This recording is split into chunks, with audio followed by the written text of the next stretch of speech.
Twin J the man, Deng Yong Nyal. Waya ga bota gini ga walk, yan bota doni ga walk, din bota gini ga walk, lama gini ga walk, yan bota gini ga walk, wonga gini ga walk, ga bota ye karun dame. Waya una jata nyele kumanya kura pewa ya wer kunya jamanga. Ga bota gini ga walk, yan bota doni ga walk, din bota doni ga walk, ga lama doni ga walk, yan bota doni ga walk, wonga doni ga walk, ga bota ye karun dame. Una jata nyele kumanya kura pewa ya wer kunya jamanga. Kora umling wa jong dia jarwo ngom garen gatwa. Pewa ya wer kunya jamanga. Kora no ma jurwa jong dia jarwo ngom dia kutije. Pewa ya wer kunya jamanga. Kora Oi ni nyareche nyala dir kulolo duoile inache dingunga.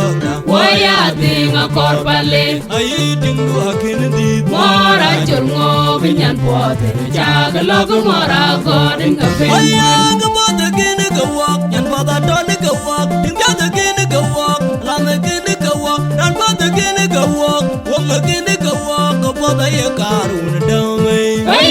Una jata nyele kumanya kura pewa ya wer kunya jamanga. Bota gini ga walk, yan bota doni ga walk, din bota doni ga walk, yan lama doni ga walk, yan bota doni ga walk, wonga doni ga walk, ga bota ye karun dame. Una jata nyele kumanya kura pewa ya wer kunya jamanga. Kora umling wa jong dia jarwo ngom garen gatwa. Pewa ya wer kunya jamanga. Kora no ma jurwa jong dia jarwo ngom dia kutije. Pewa ya wer kunya jamanga. Kora Oi ni nyareche nyala dir kulolo duoile inache dingunga. Waya tinga korpale. Ai dingu akin di. Mora chungo binyan pote. Jaga logo mora godin ka penguin.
Waya ga bota gini ga walk, yan bota doni ga walk, din bota gini ga walk, lama gini ga walk, yan bota gini ga walk, wonga gini ga walk, ga bota ye karun dame.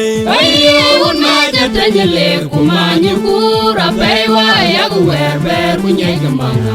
Bota gini ga walk, yan bota doni ga walk, din bota doni ga walk, yan lama doni ga walk, yan bota doni ga walk, wonga doni ga walk, ga bota ye karun dame. Una jata nyele kumanya kura pewa ya wer kunya jamanga. Kora umling wa jong dia jarwo ngom garen gatwa. Pewa ya wer kunya jamanga. Kora no ma jurwa jong dia jarwo ngom dia kutije. Pewa ya wer kunya jamanga. Kora Oi ni nyareche nyala dir kulolo duoile inache dingunga. Waya tinga korpale. Ai dingu akin di. Mora chungo binyan pote. Jaga logo mora godin ka fe. Waya ga bota gini ga walk, yan bota doni ga walk, din bota gini ga walk, lama gini ga walk, yan bota gini ga walk, wonga gini ga walk, ga bota ye karun dame. Una jata nyele kumanya kura pewa ya wer kunya jamanga.